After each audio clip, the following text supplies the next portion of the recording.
Hi, and welcome to lesson 11.1, which is about populations and samples.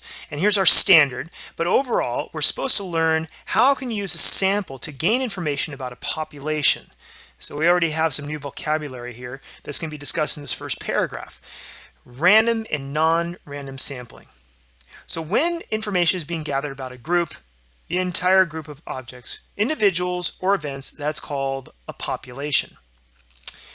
Because gathering information about each member or large group can be difficult or impossible, researchers often study part of the population. That's called a sample.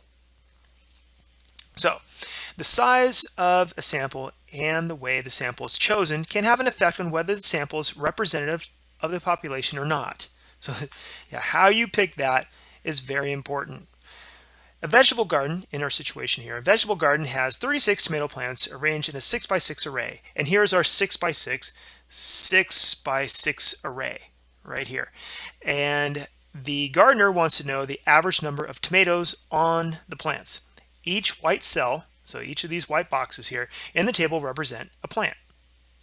The number of cells tells how many tomatoes are, the number in the cells tells how many tomatoes are on that particular plant. So on this particular plant, there are 8, and there are 13 in this one, and so on. Because counting the number of tomatoes on all the plants just takes too long, the gardener decides to choose plants at random to find the average number of tomatoes on them. And to simulate the random selection, roll 2 number cubes 10 times. Find the cell in the table identified by the first and second number cubes, record the number. So what I did is I already did this. I rolled 2 number cubes, and in one roll I got a 6 and a 1, and so that was right there. And in another one I got a 6 and a 4. Another one I got a 5 and a 3, which is 27, and 4 and 6, and so on. So there should be 1, 2, 3, 4, 5, 6, 7, 8, 9, 10. I rolled 10 right there, and so now I can answer these questions. What is the average number of tomatoes on the 10 plants that were randomly selected?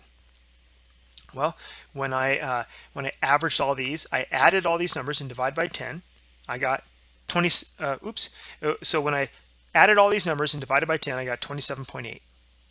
Then, alternatively, so as another choice, the gardener decides to choose plants from the first row.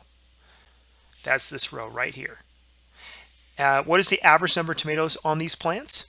Well, when you add up 8 plus 9 plus 13 plus 18 plus 4 plus 15, and you divide it by 6, you divide that sum by 6, you get 14.5. So there you go. And in class, we're going to talk about how do the averages you got with each sampling compare, each method. How do they compare?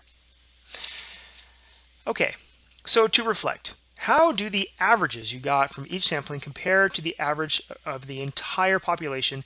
And they're telling you that when you average everything, when you average all of these numbers, you add them all and divide by 36, then you get an average of 28.5.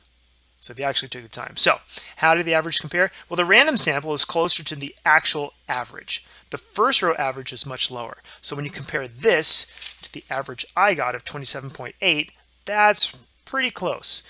But compared to just the first row is 14.5. That's quite a bit off. So we're going to explore why might the first method give you a closer average than the second method. Well, the plants in the first row seem to have fewer tomatoes than the plants in the other rows. And let's look at that. So the plants in the first row seem to have fewer. So 8 compared to 24, 9 compared to 42, 9 to 41, or even 24 compared to 42, compared to 27, and so on. So yeah, all of these seem to have fewer than plants in the other rows. So this is not a representative of the entire of the whole pot. So of the population, it's not. That first row is no bueno. Okay, random samples and bias samples. A sample in which every person, object, or event has an equal chance of being selected is called a random sample. A random sample is more likely to be representative of the entire population than other types of samples.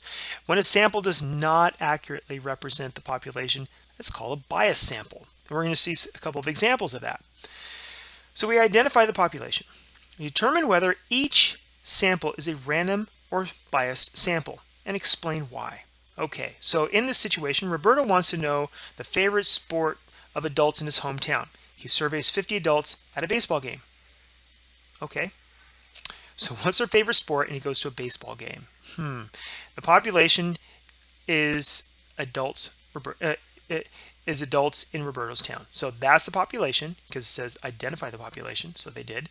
And then, is it random or not? The sample is biased. And to explain why, well, people who don't like baseball will not be represented in that sample because he went to a baseball game. Hello. All right, next. In the next situation, Paula wants to know the favorite type of music for students in her class. She puts the names of all the students in a hat, draws 8 names, and surveys those students. So the population is the students in Paula's class, and that is random. That's a random sample. And the reason is, well, each student has an equal chance of being selected, and that's the difference. Equal chance, not equal chance in a biased. So let's reflect on this. How might you choose a sample of size 20 to determine the preferred practice day of all the players in a soccer league? Well, there's many ways you can go with this, but what I have is you could just simply paste the names of all the players in a hat and draw 20 names. So that's one way. Everyone has an equal chance of being selected. Next, set 336, and for the your turn question, 337, we have for a survey, and by the way, try to answer this before I do. Hit pause. Okay. For a survey, a company manager assigned a number to each of the company's 500 employees and put numbers in a bag. Okay, that sounds like a random sample right there. The manager chooses 20 numbers and surveyed the employees with those numbers. Did the manager choose a random sample? I'd say yeah, every employee had an equal chance of being selected. Simple. Now let's talk about bias in surveys. So you can have a bias sample, but you can also have bias questions. So once you have selected the representative sample of the population, be sure that the data is gathered without bias. Make sure that the survey questions themselves do not sway people to respond in a certain way. In our second example, in Madison County, residents were surveyed about a new skateboard park. Determine whether each survey question may be biased, and then explain. Would you like to waste the taxpayers' money to build a frivolous skateboard park? Well, that question is biased, and it discourages residents from saying yeah. They're going to sound pretty silly if they say yes to a new skateboard park by implying that it's a waste of money. The second situation, do you favor a new skateboard park? So it looks like it's another way of asking the same question. This question is not biased. It does not include an opinion on the skateboard park. It's just simple. Studies have shown, the next one, studies have shown that having a safe place to go keeps kids out of trouble.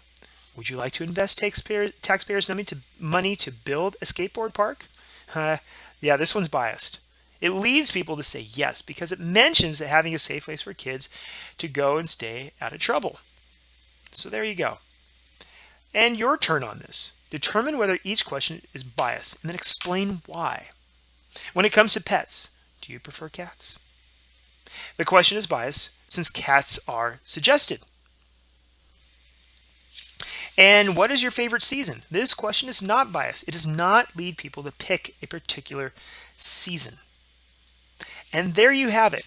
That's what you got to know, because we get right into the guided practice after that. That's what you got to know about population, bias, and samples. Thanks for watching.